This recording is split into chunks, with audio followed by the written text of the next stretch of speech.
The vast ship of the Galactic Union hung in Earth's orbit like a silver leaf, catching the sun's rays as it slowly rotated. Commander Vex stood at the viewing platform, his four eyes blinking in sequence as he studied the blue planet below. Such a young world, he noted to his science officer. Preliminary scans show their first orbital stations are less than a century old. They've barely left their cradle. The science officer, a tall being named Plex, nodded her slender head. Their technological development curve is unusual. They advanced quickly in some areas but remained primitive in others. Most peculiar. The Union had discovered Earth through routine exploration of this spiral arm of the galaxy. What made Earth stand out was not its technology, but the remarkable adaptability of its dominant species. Humans had spread across their world's varied environments with astonishing success, despite their physical limitations. "Prepare the diplomatic shuttle," Vex ordered. "The Council wants contact established quickly. Remember protocol for nursery worlds. Simple terms, non-threatening postures, and patience."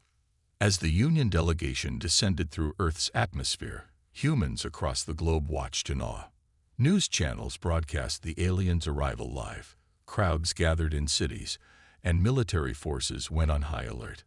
The shuttle landed on a flat field prepared specifically for this meeting. Just outside the United Global Council headquarters, a small group of human representatives waited, led by Ambassador Thomas, a man with gray hair and calm eyes that had seen much of his world's recent history. When the alien delegation emerged, there was a moment of complete silence. The humans had expected something more. Alien. Though the visitors had different proportions, taller, with extra joints in their limbs, and unusual eyes, they walked on two legs and had recognizable features. "We welcome you to Earth," Ambassador Thomas said, stepping forward with measured confidence. "We are honored to make your acquaintance and hope this marks the beginning of peaceful relations." Commander Vex's translation device processed the words. He was surprised by the humans' composed manner. Most nursery worlds reacted with either fear or overwhelming excitement. "The Galactic Union extends greetings to Earth," Vex replied formally. "We come in peace and with an offer of friendship." Over the next few days, the aliens and humans exchanged information. The Union representatives explained they were part of a vast coalition of spacefaring civilizations that had existed for thousands of years. Earth was invited to become a protectorate, a status given to young civilizations not yet ready for full membership. During a private moment, Thomas spoke candidly with Vex. "Your people seem to view us as children," Thomas observed without hostility. Vex hesitated before answering. "Your civilization is young. Most species in the Union have histories spanning tens of thousands of years. Your recorded history covers merely a few thousand." Thomas smiled slightly. "Records can be incomplete." Later that week, Plex approached Commander Vex with a puzzled expression. "Sir, our geological surveys show anomalies. There are signs of extremely advanced technology buried deep under several continents, and the radiation patterns in certain regions don't match natural development." Vex frowned. "Explain." "It's as if..." Plex paused, searching for words. "It's as if someone cleaned up the planet, deliberately removed evidence of prior technological civilization. But that's impossible. The humans evolved here naturally according to their genetic record." As the diplomatic meetings continued above ground, neither Vex nor the other aliens mentioned these findings to the humans. The Union protocol was clear. Nursery worlds were to be guided carefully into galactic society, not confused with mysteries. What they didn't notice was Thomas watching their survey ships with knowing eyes. After one session, he returned to a secure room deep beneath the council building, where an ancient door recognized his palm print and slid open. Inside, a small group of humans gathered around a table containing artifacts clearly not of modern human design, yet distinctly not alien either. "They're scanning deeper now," Thomas told the others. "It's only a matter of time before they find the vault on Mars." A woman nodded. "Then we should prepare." The remembering may need to happen sooner than we planned. The Martian dust swirled around Mira as she carefully brushed away centuries of red powder from what appeared to be a metallic surface. As the Union's chief archaeologist, she had visited hundreds of worlds, but something about this discovery made her 4 hearts beat faster. "This doesn't make sense," she muttered to herself, her elongated fingers tracing the strange symbols etched into the metal. They resembled no known script in the Union database. Mars had been the first place the Union survey team had visited after Earth. Standard procedure for all newly discovered inhabited systems. Check neighboring planets for signs of prior civilizations. They hadn't expected to find anything significant on the cold, dead world, until Mira's sensors had detected an unusual energy signature deep below the surface of Olympus Mons. 2 Earth weeks after first contact, Captain Alex of the Earth Space Force arrived at the Mars research site in a small shuttle. The humans had offered to assist the alien expedition, a request Vex had granted mostly as a diplomatic courtesy. Few expected the primitive humans to contribute meaningfully. Alex stepped onto the Martian surface with practiced ease. Unlike most humans, he seemed completely comfortable in the presence of aliens. "Quite a hole you've dug," he said cheerfully through his helmet comm as he approached Mira at the excavation site. Mira straightened her long frame. "Captain, this is a delicate archaeological operation, not a hole." Alex smiled behind his visor. "Of course. What have you found so far?" Mira hesitated. Union protocol discouraged sharing too much information with nursery worlds. But direct lies were forbidden. "We've discovered some unusual artifacts. Metallic compounds unlike anything in our records, and symbols we cannot identify." Alex nodded. "Mind if I take a look?" Before Mira could object, he had already descended into the excavation pit. He moved with surprising confidence, as if he had done this many times before. When he reached the exposed metal surface, he knelt and ran a gloved hand over the symbols. Mira noticed he didn't seem surprised by what he saw. "Interesting," was all he said. 3 days later, the excavation broke through into a vast chamber beneath the Martian surface. The Union scientists were shocked to discover an environment still sealed and pressurized after what preliminary dating suggested was at least 40,000 years. Inside, they found equipment, machinery, technology. "This resembles early space travel equipment," one Union researcher noted, examining what appeared to be a docking mechanism. "But Mars never supported life complex enough to develop technology," another objected. Mira studied the artifacts with growing unease. Something about the design principles felt strangely human. But that was impossible. Humans had only reached Mars a few decades ago, and even then, just with simple robotic missions and a few short-lived outposts. When she shared her findings with Commander Vex via secure channel, his reaction was swift. "These conclusions are flawed," he stated flatly. "Humans are a young species. Their genetic and cultural development is well documented. They could not have built advanced structures on Mars tens of thousands of years ago." "The evidence suggests otherwise," Mira insisted. "Find another explanation," Vex ordered. "The Union Council will not accept theories that contradict established species development patterns." Later that evening, Mira found Captain Alex staring up at the stars from the research station's observation dome. "Your leaders seem troubled by what we found," he said without turning. "How would you know that?" she asked, surprised. Alex finally looked at her. "Let me tell you about something we call the forgetting. It's an old Earth legend. So old most consider it just a story. It tells of a time when humans reached for the stars, built great wonders, and then forgot it all." Mira's scientific mind wanted to dismiss this as primitive mythology, but the chamber they had discovered kept returning to her thoughts. "Why would an advanced civilization choose to forget?" she asked. "Maybe," Alex said quietly, "they had something they desperately wanted to forget."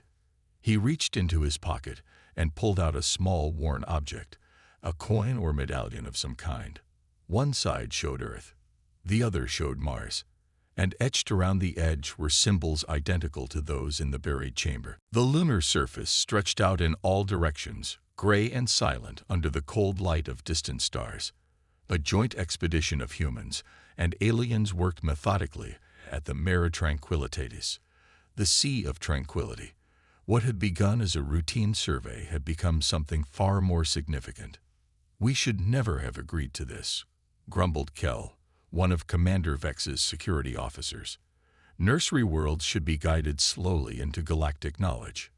Mira ignored the complaint, her attention fixed on the readings from her scanner. After the discoveries on Mars, she had pushed for a thorough investigation of Earth's moon, despite resistance from Union leadership. Surprisingly, Ambassador Thomas had offered immediate human cooperation, assigning Captain Alex to assist. "The signal is getting stronger," Mira announced. "Whatever is buried here contains the same unusual metal alloy we found on Mars." Alex nodded, showing no surprise. "This area has always had strange magnetic readings. Our early lunar missions noted it, but we lacked the technology to investigate properly." 3 excavation drones worked tirelessly, removing the lunar regolith to reveal what lay beneath. As the last layer of dust was cleared away, everyone fell silent. There, perfectly preserved in the airless environment, was a massive door. It was clearly artificial, made of a dark metal that absorbed light rather than reflected it. Around its edges were the now familiar symbols they had found on Mars, but in the center was something unmistakable, a stylized image of the Earth, surrounded by 7 stars. "This is human design," whispered Mira, her scientific certainty crumbling. "Yes," Alex said simply. "It is." The Union scientists gathered around the door, scanning it with increasingly sophisticated equipment. Meanwhile, Alex approached and placed his hand against a specific panel. To everyone's shock, the panel glowed blue, then green. With a sound that should have been impossible in the vacuum of space, but somehow transmitted through the structure itself, the massive door began to slide open. "How did you?" Mira began. "DNA recognition," Alex replied. "It was waiting for humans to return." The chamber beyond the door was vast, extending deep beneath the lunar surface. As environmental systems activated, systems that had lain dormant for millennia, lights flickered on to reveal row upon row of preserved technology, data storage units, and artifacts of clearly human design. But according to all Union records, humans had never possessed such advanced technology. At the center of the chamber stood a pedestal with a single crystal data storage device. When Alex activated it, holographic images filled the air around them, images of Earth from thousands of years ago, showing massive cities, orbital stations, and ships traveling to the stars. "Impossible," whispered one of the Union scientists. "History," corrected Alex. The records were clear and devastating. 50,000 years ago, humans had not been primitive cave dwellers, as Earth's accepted history suggested. They had ruled a vast interstellar empire that spanned hundreds of worlds. "But what happened?" Mira asked, her scientific mind struggling to accept what she was seeing. The hologram shifted to show terrible scenes of destruction, planets burning, fleets of ships engaged in battle, and finally, Earth itself scared by weapons of unimaginable power. "War," Alex said grimly.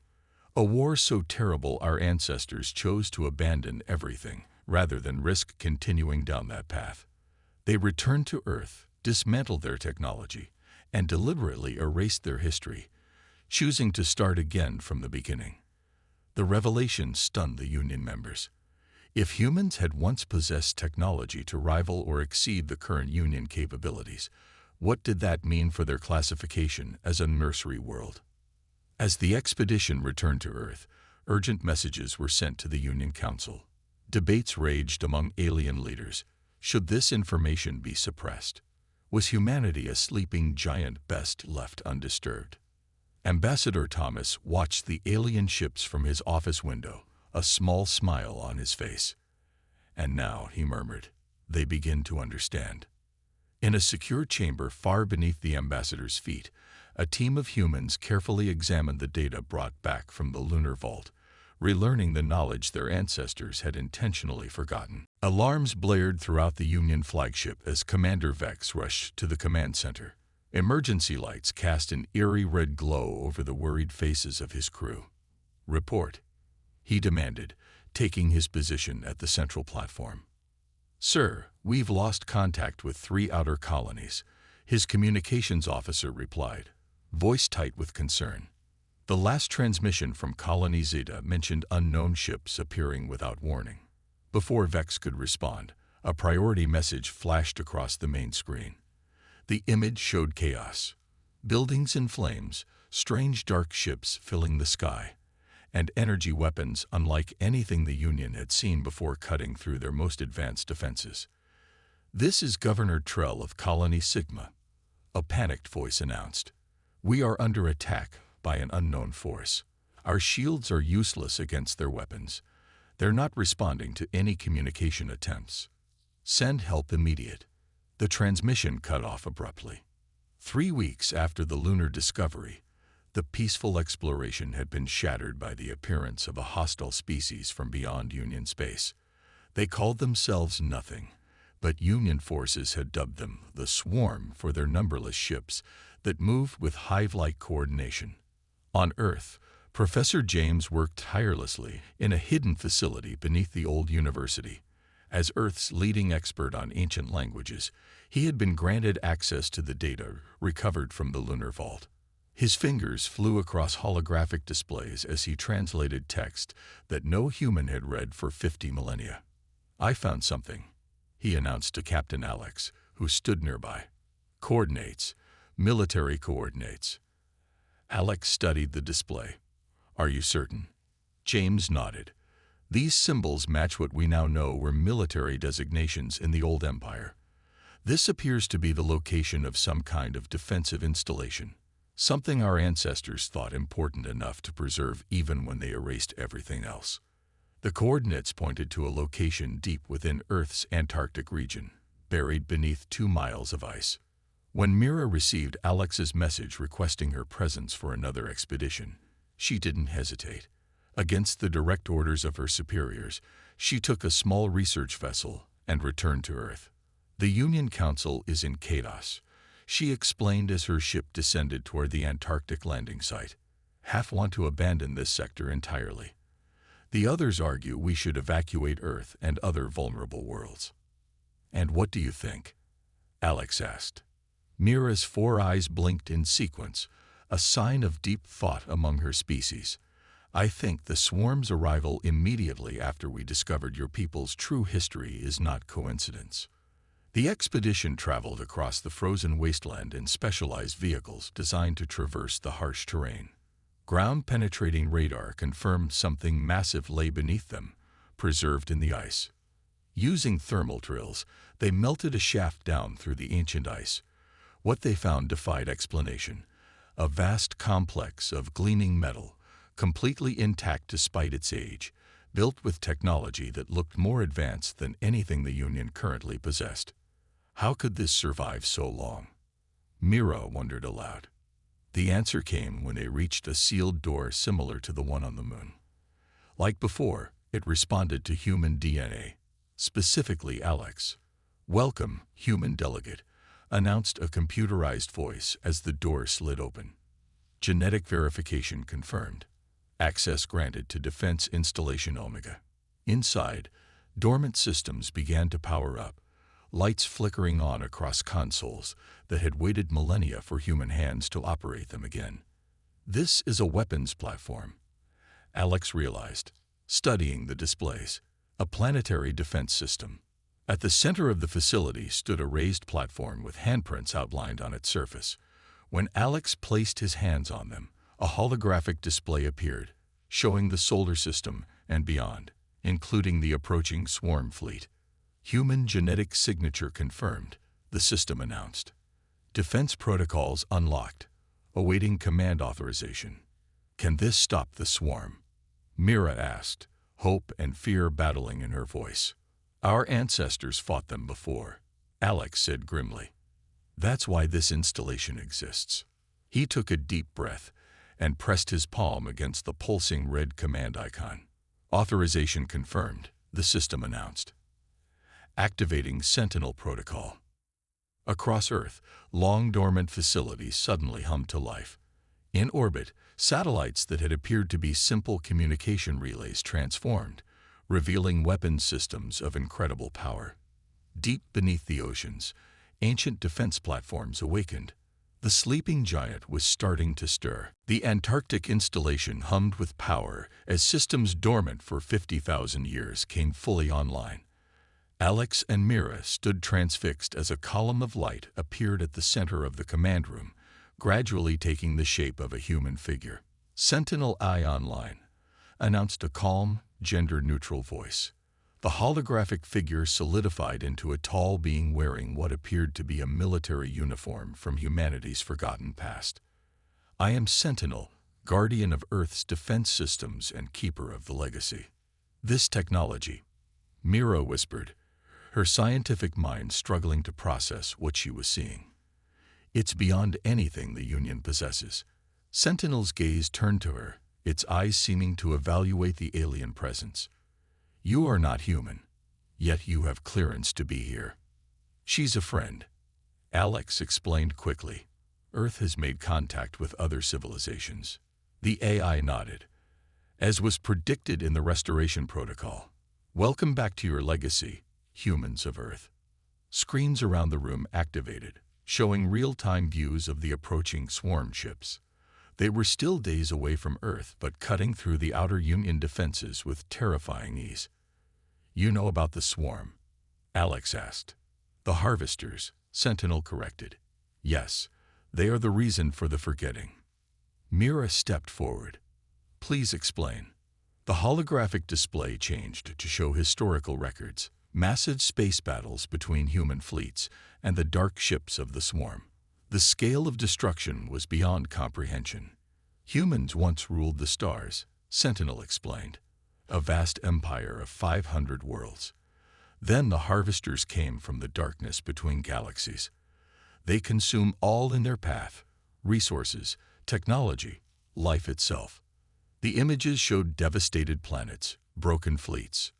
We fought for decades, developed weapons of unimaginable power. Eventually, we won, but at a terrible cost. Dozens of worlds were rendered uninhabitable. Billions died. And that's why humanity chose to forget. Alex asked. To abandon technology.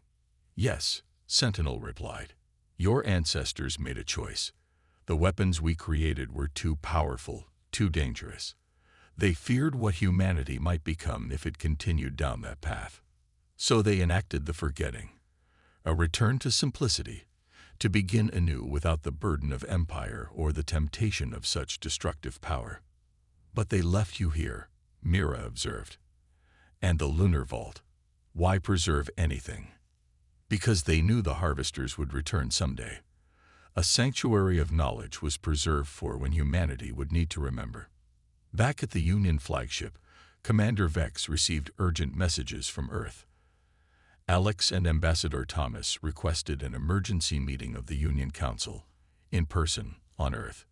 Hours later, the Council representatives gathered in a secure chamber beneath the United Global Council headquarters. The alien leaders watched with mixtures of fear, suspicion, and awe as Thomas explained what had been discovered. You intentionally deceived the Union, accused one council member, a being of pure energy contained in a mechanical shell.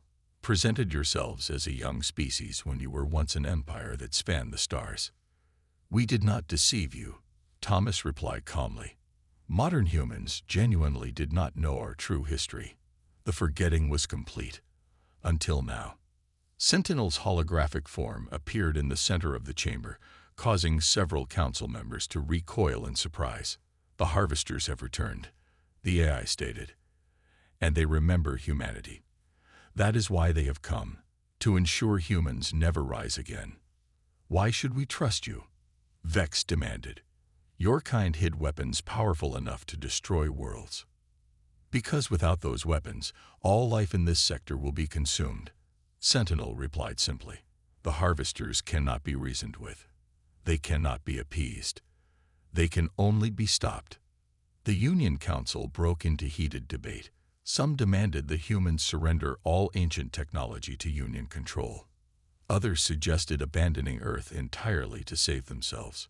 Meanwhile, Thomas slipped away to another chamber where leaders from Earth's nations had gathered.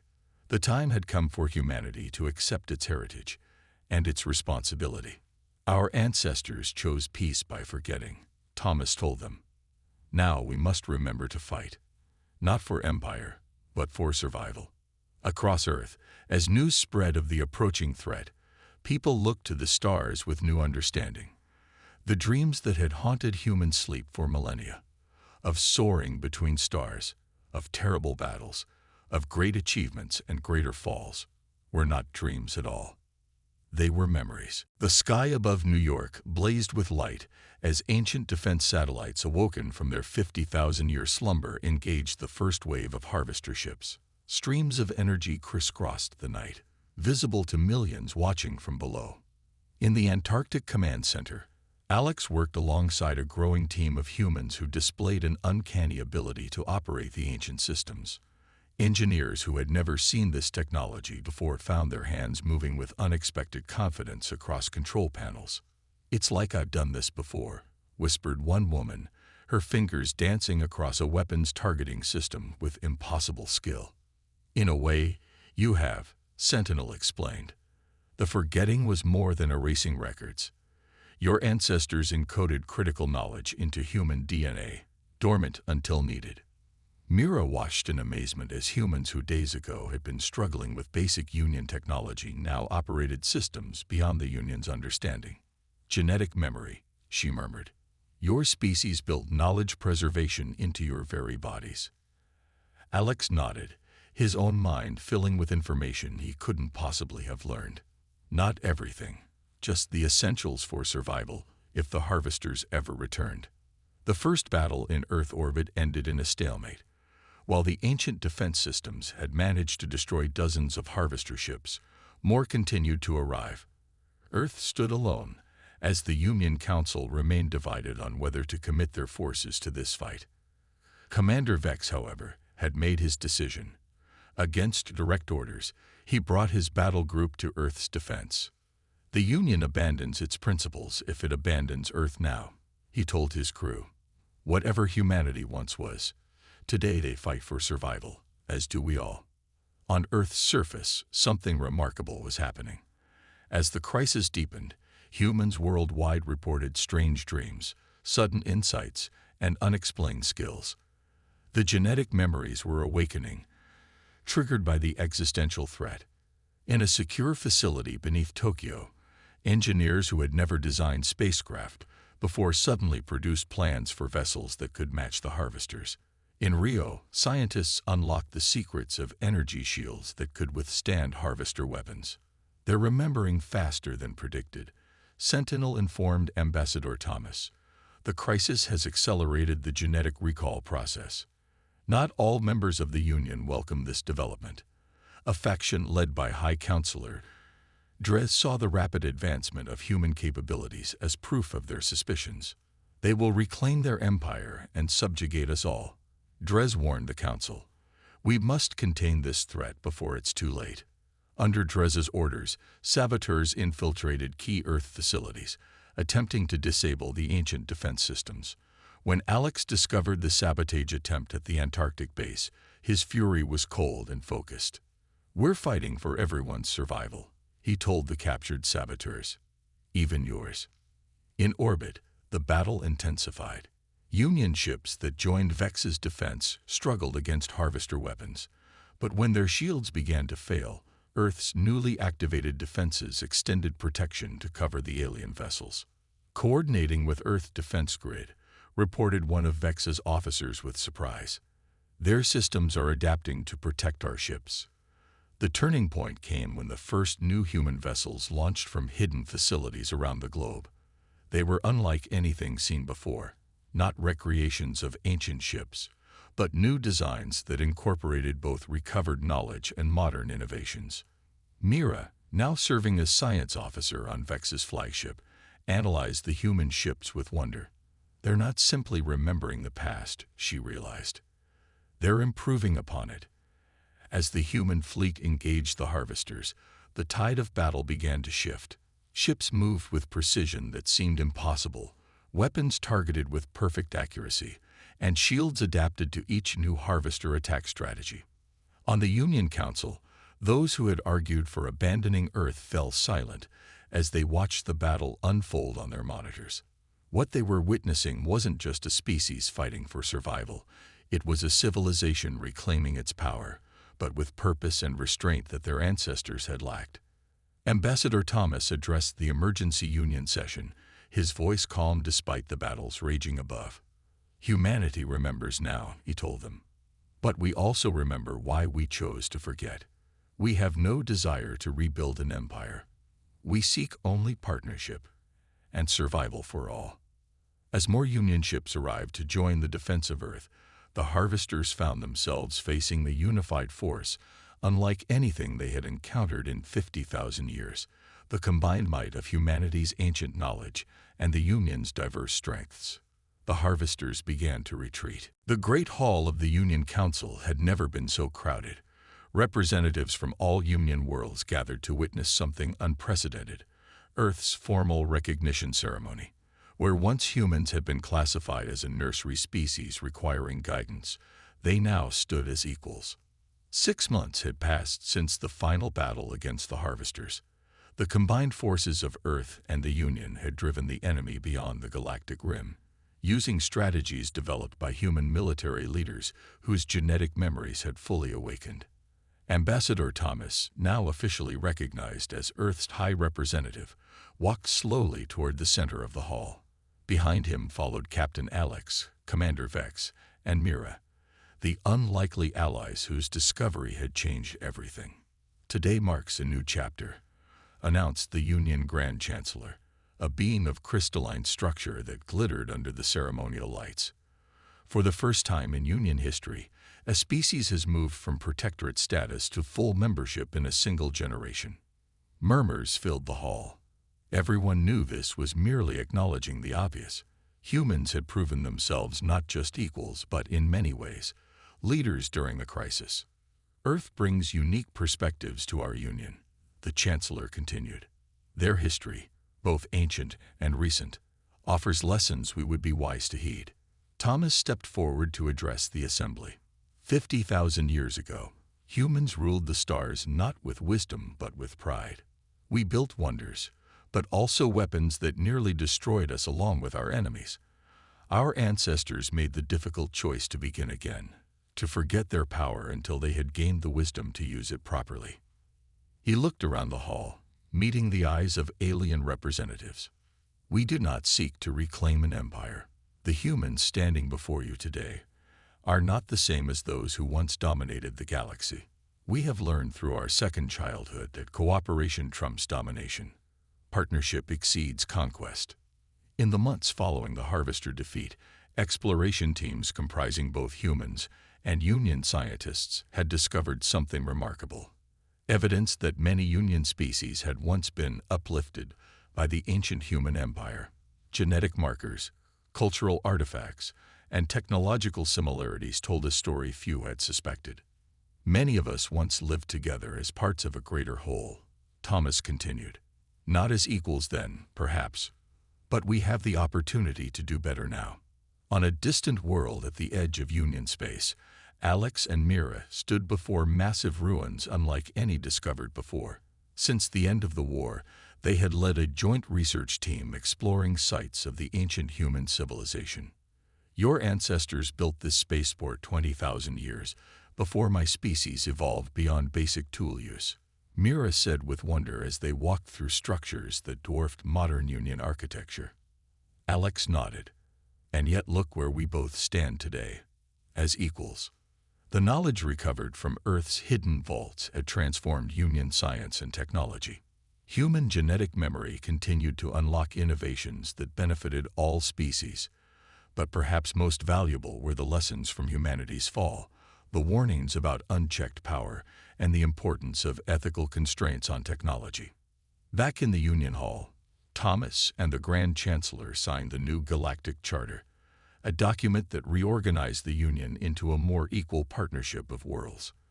No longer would species be classified as young or mature, but rather recognized for their unique contributions to the whole. We remember our history not to glorify it, but to learn from it, Thomas told the assembly as the ceremony concluded. Humans once reached for the stars out of pride and ambition. Today we reach for them in friendship. As the gathering dispersed, Commander Vex approached Thomas. "Your people continue to surprise me," Vex admitted. "When we first discovered Earth, I believed we were meeting a young species taking its first steps into the galaxy. Instead, we were witnessing an ancient power awakening from self-imposed sleep." Thomas smiled. "Perhaps that's why we understand better than most that power without wisdom leads to destruction. Our ancestors chose to grow up twice, to give humanity a second chance to get it right. Across the galaxy, joint expeditions of humans and aliens explored the ruins of humanity's ancient civilization, not to restore its glory, but to recover its wisdom and learn from its mistakes. And on hundreds of worlds, beings of all forms looked to the stars not with fear of what lurked in the darkness, but with hope for what they might build together. The universe was vast and ancient, but its future remained unwritten. This time, humans and aliens would write that future together.